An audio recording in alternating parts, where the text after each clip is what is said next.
Hi everyone, welcome. Thank you for waiting for 2 minutes.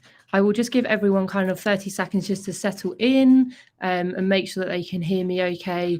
Let me know how your day's been in the chat. I'd love to hear kind of who you've spoken to or something that you've really enjoyed as well about today.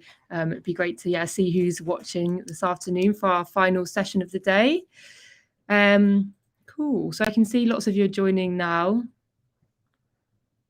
I'll give you another kind of 10 seconds before we kick things off. Hi, Jay. Hi, everyone. Fab. Let me know who you spoke to today. I'd love to hear from all of you. Hi, Lena. Okay, so I can see lots of you have joined now, which is amazing. Hopefully you've had a really, really good kind of hour and a half speaking to lots of different employers. It was great to see lots of you chatting to them and asking questions. And there'll still be a little bit more opportunity with our next speaker to ask them more questions about their journey and what they are up to.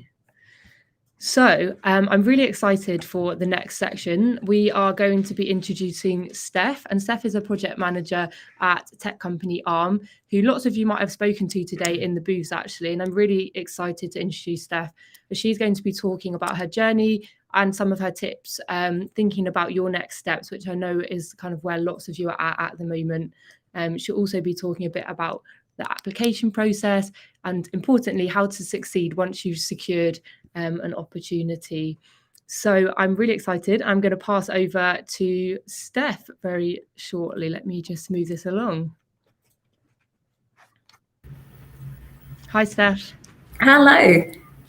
Thank you. A massive welcome from all of us. I'm really excited for your talk today, and I'll let you kick things off.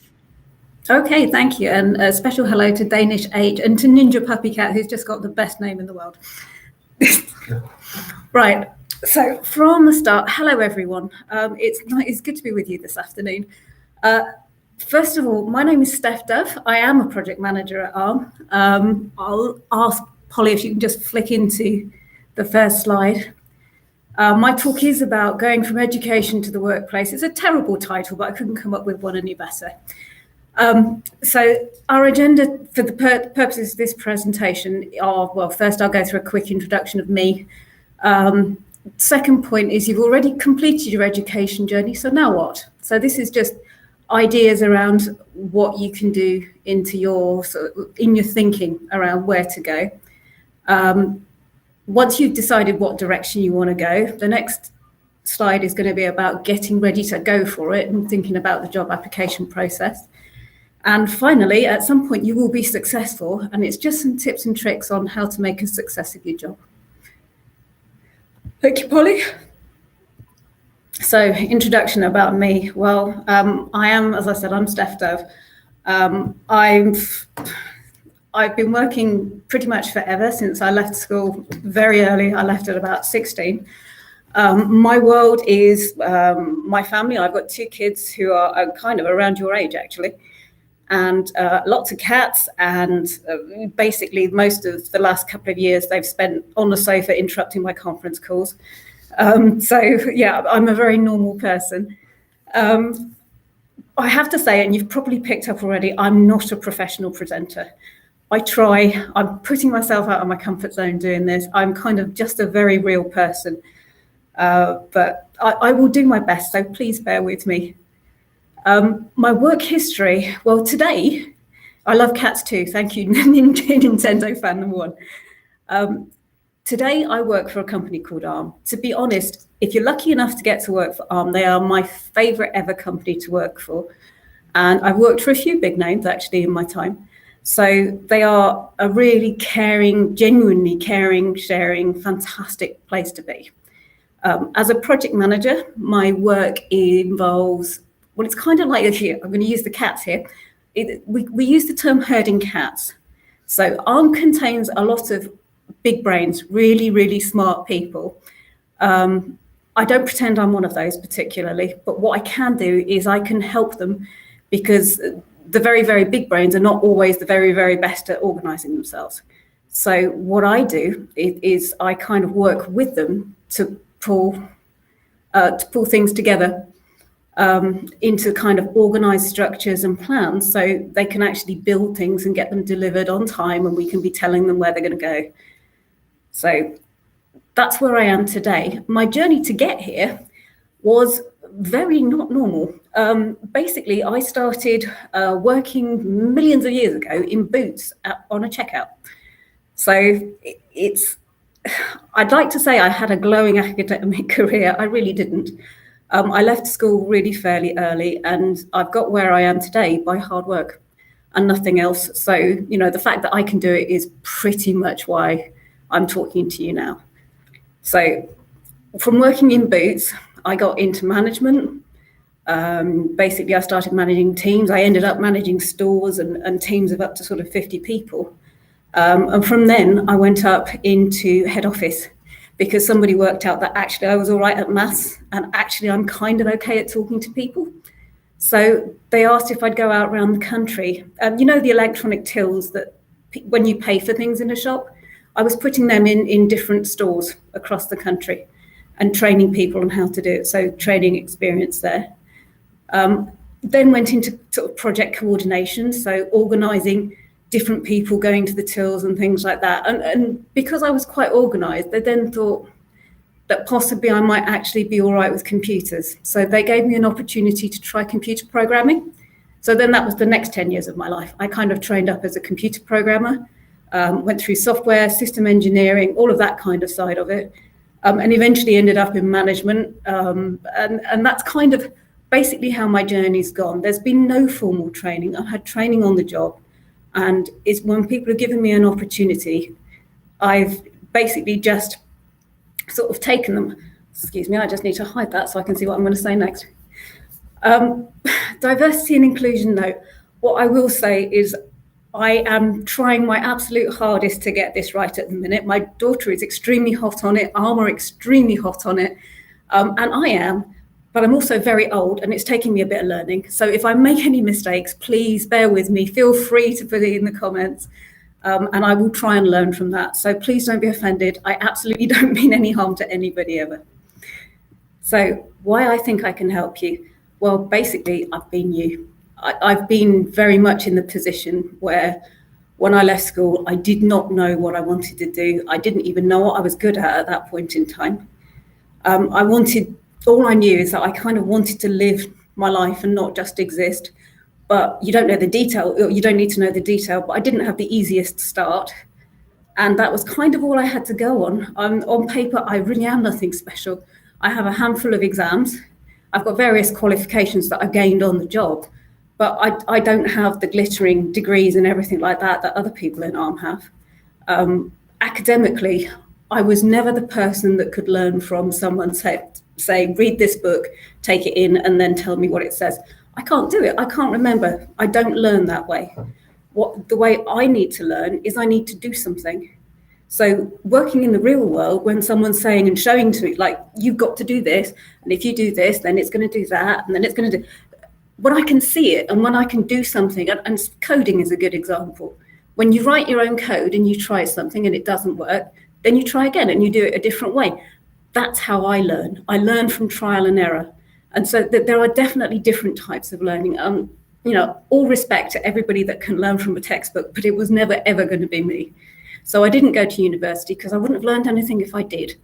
I went straight into work eventually. And as I said, I started off in Boots. But what I have learned from my rather peculiar journey is that the thing that enthuses me most is actually teaching people. Could I just say Lily's question about apps and resources to help organise things? Can we keep that question, please? Because that's a good one to answer later. I love teaching people. Thank you, Polly. Basically, my feeling about sort of teaching is that you are the future of our country. You know, I'm getting older now, but anything I can give you to help you succeed, I'm more than happy to do so. So really do. After this presentation, you can ask me anything you want. It's, I'm an open book. So next slide, please, Polly. So the first actually meaningful slide. You've completed your education journey, now what? So this is not always an easy question to answer. For me, it was an impossible question to answer when I was your age. So which direction should you go? So first question, do you know? I mean, you may know, you may have got your path mapped out. You may be going to be a vet or a rocket scientist or whatever. If so, yep, go do it. Enjoy it. Really give it your all.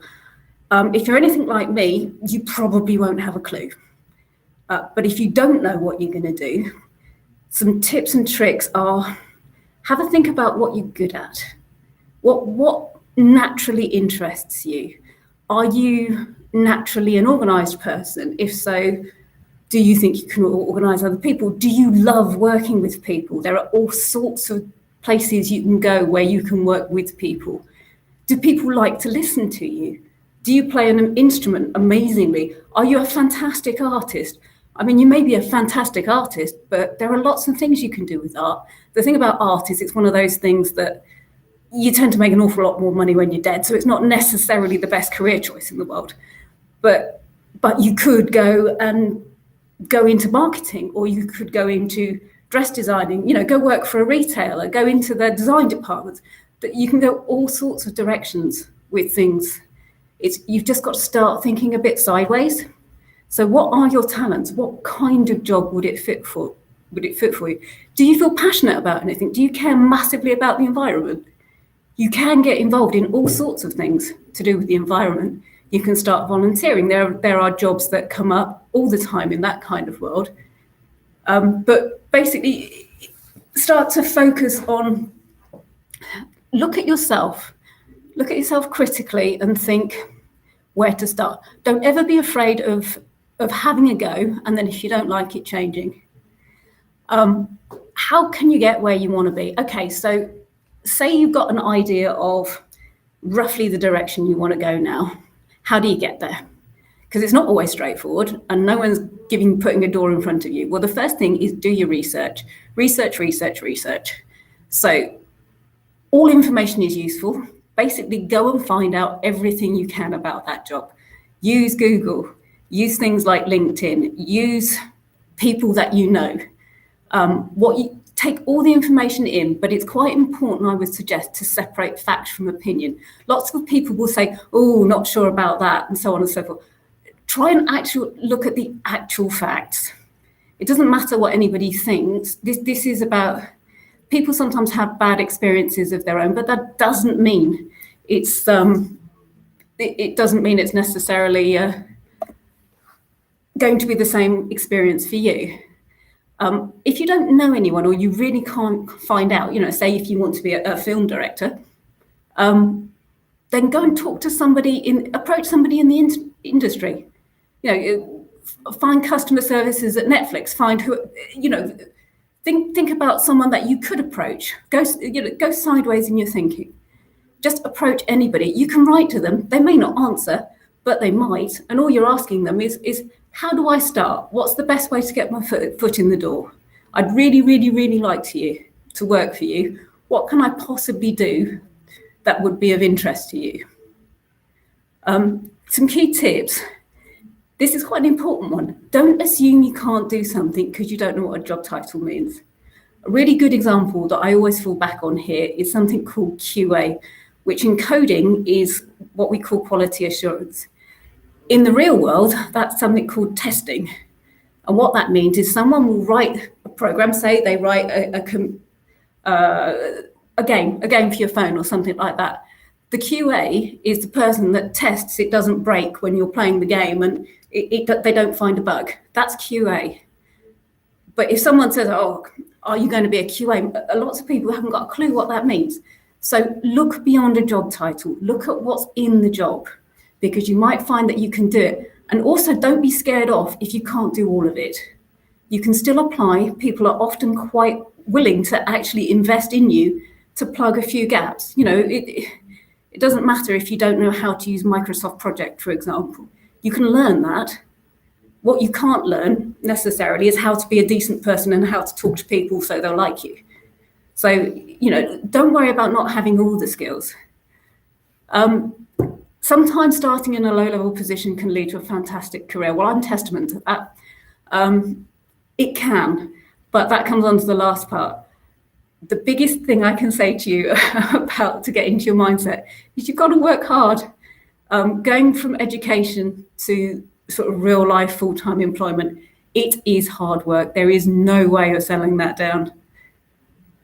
I can remember when I started basically thinking I could just swan in and swan out. What I hadn't realized at that point is that people genuinely rely on you to do your bit. They rely on you to turn up, to work, to do what you're told, you know, what it is you've agreed to do within the time. And if you don't feel like it, if you've been out and had a drink the night before, if you're a bit tired or what, it makes no difference. You make a commitment to the job, you do the work anyway. And that's probably the single most important thing I can say to you today. It's a mindset thing. When you start work, you have to be prepared to commit to it. If you want to get anywhere, that's kind of key. If you work hard, you'll do well. Next one, please, Polly. So, getting ready to go for it, job application process. CV writing. Well, first thing, be concise. I've read hundreds of CVs in my life. The ones that go on for 15 pages, I probably don't get past the first page. For you guys, right now, you're not going to have a lot to go on your CV. And everybody knows that, but don't feel the need to fill it full of fluff. Just be very clear about who you are, what your exams are, and make sure it's tidy. Make sure that you don't have spelling mistakes, and make sure that the format is kind of largely right. Put a bit of effort into making sure it's short and tight. And think about who will be reading it. Nobody likes to look at a mess. But the thing to use right now for you guys is the About Me section. And for that, think about who it is that's going to be reading your CV. So if you want to go work in a restaurant, for example, or if you want to be a cook or a chef, then in About You, then put in your experiences. What you've done. You love cooking barbecues. You cook for the family it doesn't matter what it is, but anything that's going to make someone think, yeah, actually they've probably got an idea, that they've got a bit more to them than just a name in a box. If you're going for an environmental job, what volunteering work have you done? What can you add that's actually going to support the application?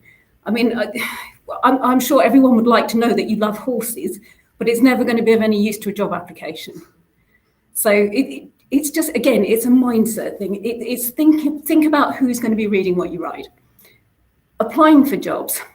Number one tip there is basically go through everything. LinkedIn, for example, is an excellent way to start finding jobs.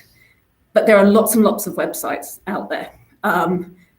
Go to people you know, go to job centres. Probably, I wouldn't say go to agencies first, but certainly there are enough things out there. If you apply by post, along with your CV, send a self-addressed envelope for people to send returns. It's just good manners. And yes, it will cost you a little bit, but actually it would make the difference between potentially someone bothering to reply to you or not. And if there's a company you really, really, really want to work for, do not be afraid to apply more than once. It's they might somebody might roll their eyes a bit, but at least it shows you're keen. It's not actually going to do any harm. So into the interview, most importantly in an interview, making a good impression is everything. So eye contact, make sure you look directly at the person that's talking to you. Don't keep your eyes down. Make sure you speak to them. Be clear. Smile. Don't be intimidated. They are just ordinary people. And what you will find is most of the time they're encouraging. They want the interview to be pleasant for you. You'll be nervous. I'm nervous presenting to you now. But they will be there trying to help you be yourself and trying to help see through the nerves. So they're trying to work with you. Make sure you ask questions. Ask anything you want to know, and they will ask. They will answer. But another big thing to remember about an interview is it's a two-way thing. They are interviewing you for whatever role it is, but you're interviewing them too. If you're in a room and the person that's interviewing you is going to be your line manager and you think they are a truly horrible human being, do not take the job, because you already know. Nothing is that desperate that you should take a job that you genuinely don't have a good feeling about. On the other hand, if someone is just absolutely lovely, then find out more about the company. Find out, if maybe you're not successful for this job, is there something else you could do? Really show willing. It's very much a two-way thing. They want to know that you're passionate about trying to get in there. But the most important thing for both of you is that you're the right fit. And that's kind of only actually going to happen if you are the right fit. You can't make that happen, but you'll know when you're talking to someone. So, Polly, can we flip over, please? So, key tips. First of all, it's probably an obvious one, but be brave. Be yourself. Don't panic. And what I said about a horrible boss, trust your instincts. If it doesn't feel right, it isn't right. And don't be afraid to walk away and go, you know what? This one isn't for me. Nobody's going to make you take anything. You will get difficult questions thrown at you in interviews. If you do, just take a deep breath or say, wow, okay, that one's a hard one. Just buy yourself a bit of time to think about the answer. Tell them you're going to think about the answer, but don't go into meltdown over it. It's just a question.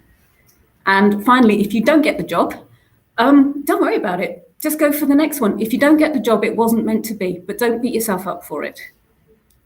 Okay, next question, next slide, Beaton, please. Right, so at some point, nailed it. You've got your job. So you're in the new workplace, you're new, everybody else has been there forever and you feel a little bit bewildered. It happens to all of us. So how can you make a success about it? Well, that's actually a really difficult question to answer because the job types are so very different. So I had to think about this in terms of general tips. So first of all, how can you get yourself noticed? How can you stand out? What can you do that makes people pleased to have you around? Be visible, smile, ask people if they want a cup of tea when you make a cup of tea. Just be yourself, but don't hide in a corner. You don't need to hide in a corner. You've been employed because they want you to do a job and be part of whatever team it is. You will get asked to do something you don't want to do from time to time. That happens. When I used to work in the stores, I would always ask people to clean the toilets. I also would clean the toilets. It's part of working life. You'll get to do a lot of things that you love, but you'll have to do some things that are crappy too. It's just life.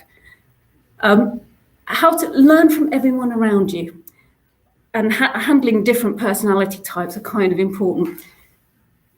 People will be different to you, and certainly when you start out your career, you may just think, oh my God, I can't work with them, but you can. The big trick is to learning how you work with them. If you step back from them and think, they are being this way because, or why is it that they're reacting to me that way? And start trying to get into their head and think, if they're being hostile, why are they being hostile? Have you come in and you're taking part of their job? Do they feel threatened by you? Have they had a bad night at home the night before? What's their reason for behaving the way they are? Most of the time it isn't you. But rather than instantly going on the defense, what can you do to kind of bridge that relationship to try and make it better? I mean, don't turn around and say, "Oh dear, did you have a bad night last night?" I wouldn't recommend that. But maybe be a bit sympathetic. Ask them if they want a cup of tea or something like that. It's kind of, not everybody is capable of working professionally all the time. People do have real lives, and sometimes they really do get in the way. But a little bit of understanding of the fact that, most of the time, if someone's a bit sharp with you or hostile with you, it's often nothing to do with you. And just try and get an understanding of where it's come from. I mean, if you've written with chalk all over a wall, then it might be your fault. But if try and understand before you react. Don't get angry. Don't get upset. Just try and work out where they're coming from because you're now in a professional workplace and you're kind of being paid to monitor your own behavior. So, this is the big bad world. If you want to be successful, you don't want to be seen to be a real emotional, reactionary, and so on and so forth. You kind of contain your feelings and just process them and think about how you would want someone to react to you if you were behaving in that way. Finally, turning a job into a career. Again, that's that word hard work. Don't be afraid to go for opportunities, even if you don't necessarily think they're going to. Most of you, well, some of you might, but most of you won't get your number one job where you end up for the rest of your life on day one. That's okay. In fact, most of you, and well, still me to a certain degree, don't know where we're going to end up, but that doesn't matter. The trick is about enjoying yourself, whatever you do, and put yourself where you want to be. If someone gives you an opportunity or you see an opportunity, then go for it. Nobody's going to do it for you. But at 1 minute to 4, I'm watching the time, you guys are the future, and really you can make this the success you want to be, but you have got to do it yourself. So, last slide, Polly, thank you. There you go. Thank you for your time and attention. And I really, really do wish you all the best of luck in the world. So, question time. Thank you so much, Steph. Wow, that was really, really great. And students, I love all of your thoughts in the chat as well.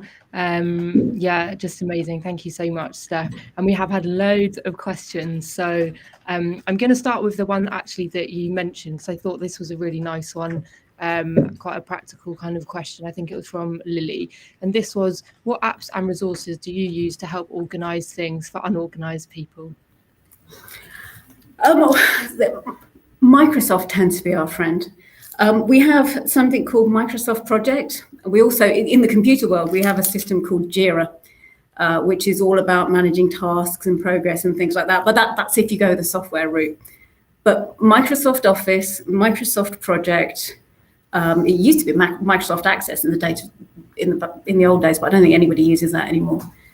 But Project is a phenomenal tool for being able to put in a list of people, a list of tasks, and start working out sort of who does what and when and how long it's going to take and things like that.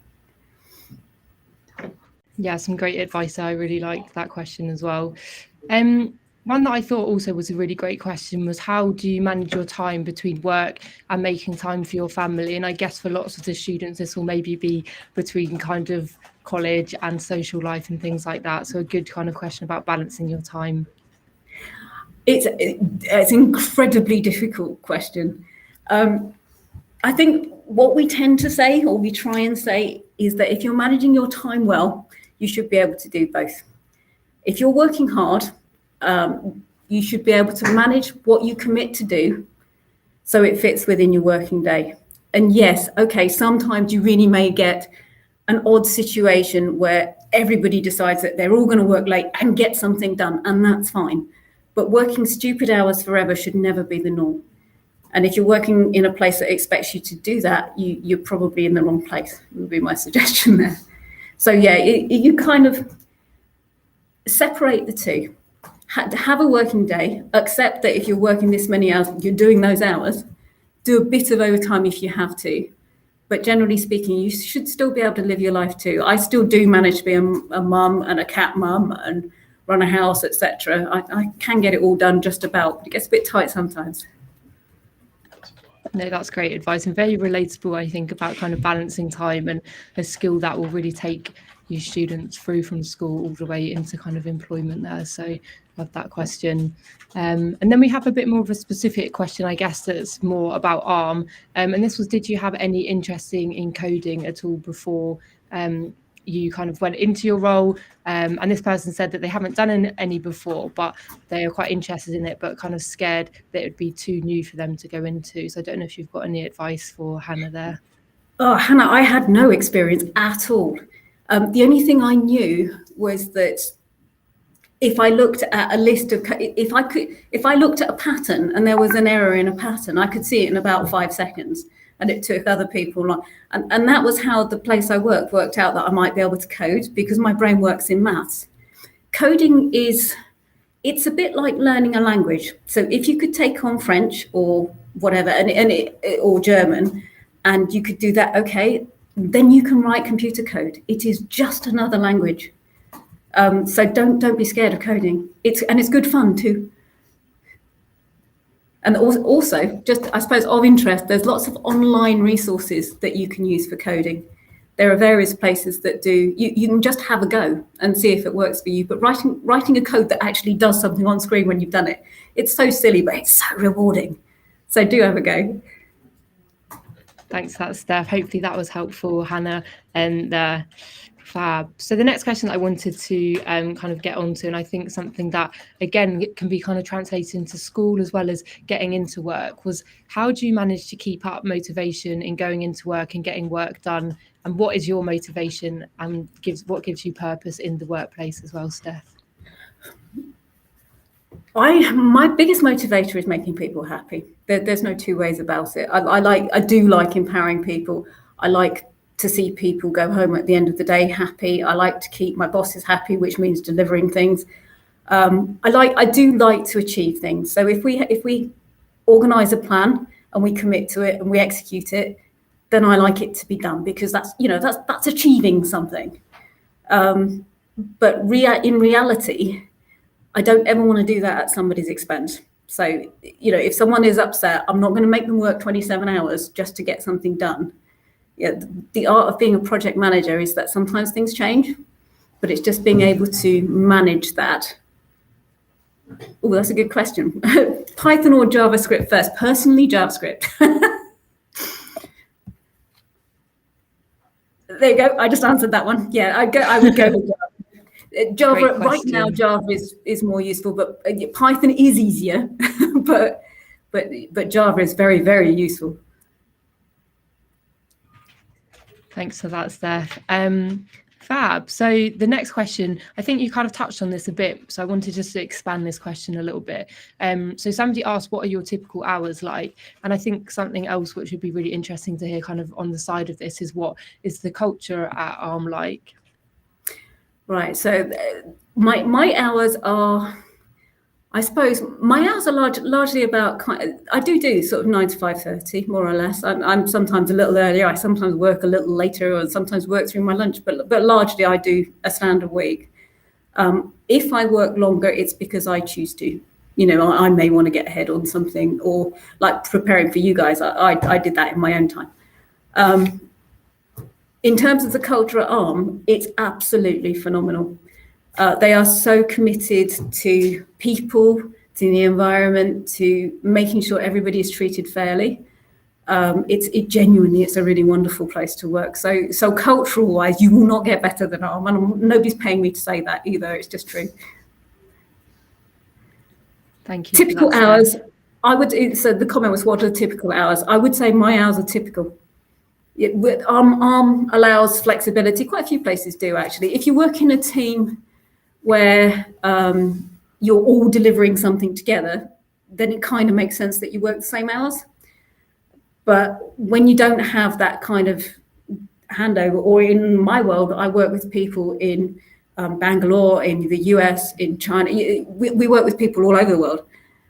You're always crossing time zones, so it kind of you got to try and think about how you can adapt your hours sometimes if you definitely got to convey a certain message in a certain way. Yeah, something that we hear quite a lot about ARM as well is kind of how much people love the culture and the flexibility there. So take note, students, on that one. I'm going to go to Lily's question next, which I really liked, and I think maybe speaks to the kind of project manager role that Steph is in. And that is, how do you make sure that you are organised to be able to organise others? That's a super question, and I think if you looked at the state of my house, you'd probably say I wasn't. It's practice and discipline. I think a certain amount of it is who you are. you need to have the kind of mind that actually worries, that cares if something isn't quite working as it should do, or if something's going to be late. A good project manager is the person who, if you've got 5 people going off and doing something, a good project manager is the one that will spot that little thing down there and just say, well, have you got that covered too? They look for the gaps between what everybody's doing and make sure nothing gets dropped. We use the term plate spinning. So you know the kind of the vision of all these plates on sticks and someone's running around doing that. That's what a project manager does. And I find I do that in my real world too. So it's kind of who I am. If you're that person, if you're good at doing that, then it's a great role for you guys. A great kind of time, I guess, to think about some of the skills that you might feel like you've got students, and if that matches with, a bit of your skill set, like Steph says. Amazing. Thank you for that, Steph. So I'm going to ask one more student question, which is from Iman, and that is, how did you feel when going through the interview process? Which of the many times? No, to be honest, every single time I've been through the interview, and in my years, I would say I haven't had that many, because I spent significant years in 3 main companies. One of them, River Island, you will also have heard of. Another one was a ladies retailer called Etam a million years ago. I spent like 11 years and 8 years, and you know, so I spent chunks of time, and I've done different jobs, but I've done them within that company. So the actual external interviews, the last one of those I had to do was for ARM. And initially I was terrified, honestly. But I tend to go in with the mindset that I can only be who I am, and I'll either be right for it or I won't. But I'll tell them I'm true. Whenever I interview, I will say, this is who I am. And if I'm right for you, fantastic. But if I'm not, don't worry. You know, that's fine. Somebody else will be, and I'll find something else. But as it was with ARM, I was okay. But it was actually, the interviews for ARM are lovely. Again, it's like everything to do with ARM. It's just a really nice process. Amazing. Thanks for that, Steph. And I think definitely being kind of true to yourself, and these things happen, don't they? And you always end up in the right place eventually. So I think that's some nice kind of advice on the last student question then. And the last question that I would love to ask you, which I think is a really nice kind of takeaway for the students, and a bit of a big question, so sorry to put you on the spot with this one, but what advice would you give your 18-year-old self? That is a big question. Don't worry that you don't know what to do right now. It will work itself out as you go along. If I'd have known that then, I'd have probably been an awful lot more chilled about my start in life, and it would have still ended up in the same place. Definitely. Oh, wow. Thank you so much, Steph. I think, Lena, agree as well. Some great comments in the chat about what we've been talking about. But that is just some really lovely passing advice, I think, for the students to take away, and have a think about for the rest of the session today. So, Steph, I just want to say a massive thank you for your talk. It's been really interesting to hear more about your journey and your advice for the students. So, a big thank you from all of us today. Thank you. Thank you for having me. Amazing. Thanks so much, Steph. Fab. So we are now going to move on to the next section of today. So I'm going to be bringing in my colleague Ade in a second, and we are going to be doing a quite exciting quiz. So I'm just going to wait for Ade to kind of arrive, and he is going to share his screen in a second. And we will get on to that. Hi, Ade. Hi, how are you doing, Polly? Great, thank you. So Ade is going to share his screen, and we are going to do a quiz. So I'm going to pass over to Ade now to kick things off with this.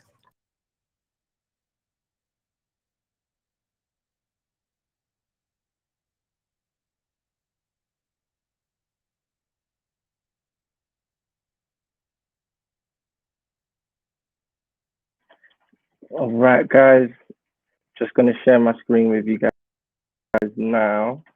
Everyone can see it.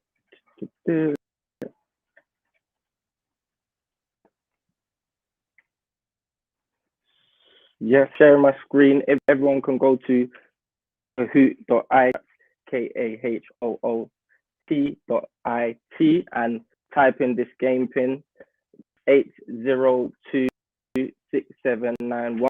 You should all be able to connect. I'm just going to wait a few minutes for you whilst you do that. Oh, yep, someone's connected. Smiling Fox. Great stuff. Thank you. We're here.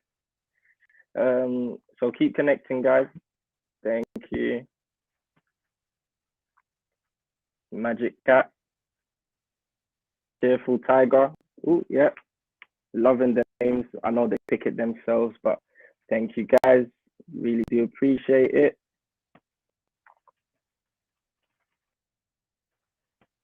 Yes, a few more people. So I know there's quite a few of you.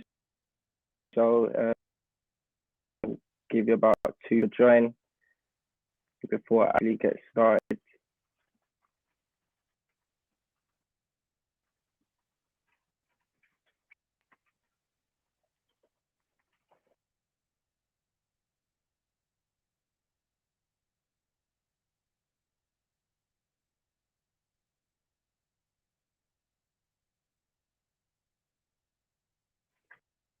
Hope your day today. If you could just pop in the chat, simply let me know what favorite parts of the day will be just to keep the conversation flowing.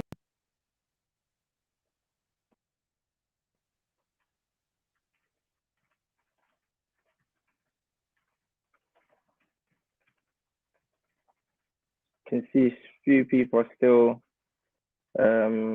joining, so that's fine. Once it starts slowing down, then I'll just allow everyone the game to start. So I'll give you guys about one or 2 more minutes and then get started. We have about 46 actually on the game, so that's still a large number. And if you have any difficulties, just pop it in the chat so we're aware. But everyone should be fine. To do myself, guys, so please go easy on me. Hope you have enjoy your day, make the most of it. Definitely will be the best part of your day, guaranteed. Because we kind of slowed down. Do is I'll get started with the game. Thank you so much, everyone. Okay, so we're getting started. It's just a few questions of the companies we've worked with today, and let's go. So first question, what does MBDA stand for?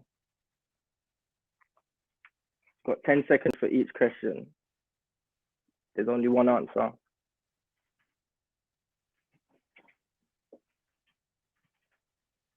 Only one person answered.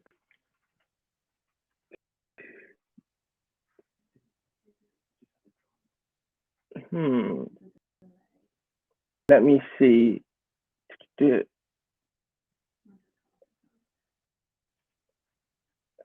it didn't work for you guys. Let me just.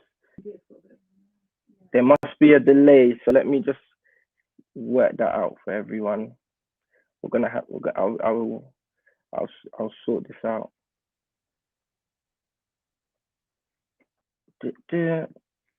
So it seems okay. Everyone's. I'm just looking at the chat to see if anyone's had any issues. Only smile. Okay, cool. We're gonna start again, guys. Yeah. I'm gonna sort this out.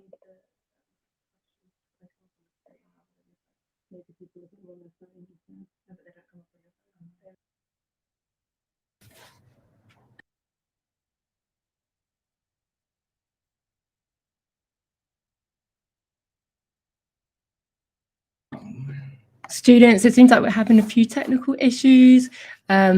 But what I will say is if you can have a go at the quiz kind of maybe in your own time, then definitely have a go at that.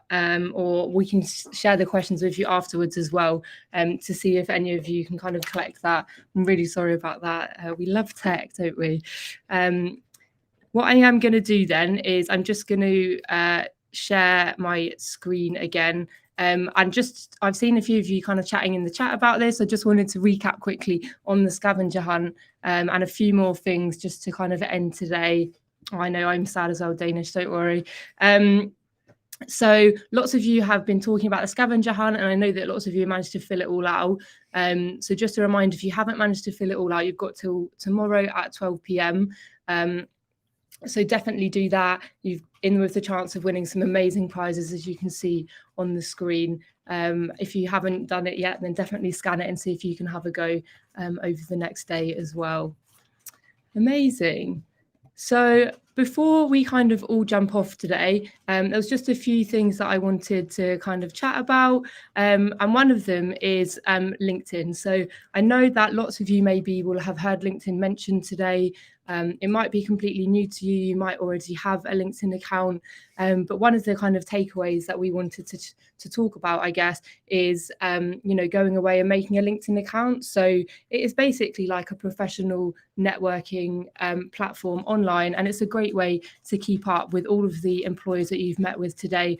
As a start, if you're new to it, you could follow Uptree. We do post a lot about our opportunities, and you can also kind of connect with the team if you want to, as well as anybody that you met today, if you can remember their names. Something else which I'd like to kind of get you guys to just take away is some reflections about next steps. So, and you can see lots of you being super active in the chat. So what I'd really want to encourage you to do now is just to take a minute and have a think about an intention that you want to take forward from today. So this could be looking into a company a bit more. It could be reading a blog or a book that's been mentioned. And it might be as small as just connecting with one of the professionals on LinkedIn, as I mentioned, or even making a LinkedIn account. So please, feel free to pop in the chat now, kind of what you think you're going to do after the event today.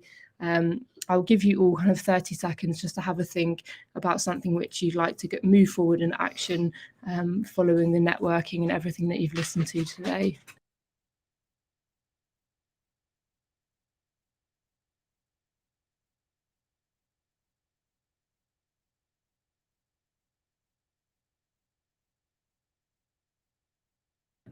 I'm going to start off with something that I'd like to do, because I've also been kind of looking through all of the booths and I've really enjoyed listening to all of the speakers as well.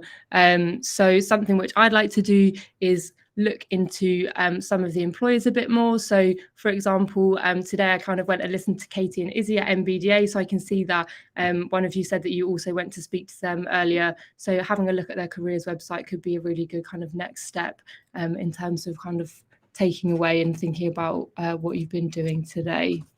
So I'll let you all kind of have a think about that. Feel free to write it down if you don't want to share it. But the last thing which I would like to kind of just share with you all is the feedback form for FuturesUP. So we're going to put that in the chat now. And if you just could take 2 minutes at the end of today just to have a go at this, it just takes 2 minutes. And all it does is really help us with our events in the future, just to collect your feedback about how you found today, what you found really useful and who you met with as well. So if you could fill that out, that would be amazing, students. And lastly, I just wanted to say a really, really big well done to all of you. It's been great seeing you get all involved, asking lots of questions. We've been really, really impressed with you. So we'd love to see you at any future Uptree events that you'd like to apply to. We've got lots coming up before Christmas. We've got lots coming up after Christmas as well. So definitely take a look at the uptree.co platform to see if there's anything that takes your interest. We've also got lots of events happening with the partners that you've met today. So if you do want to find out a bit more and have a bit more of an in-depth interaction with anyone that you met today, then definitely take a look on the platform to see if they've got any events coming up or even any opportunities that you could apply to as well. And lastly, just a big thank you to all of the volunteers. The employers have been great today as well. So thank you everyone who's joined to interact with the students and really make it an engaging day. A big thank you from all of us at Uptree. So we hope to see you soon again at some more Uptree events. But in the meantime, have a great evening, and yeah, definitely go away and have a think about everything that you've learned today and what you'd like to implement moving forward. Thank you so much, guys.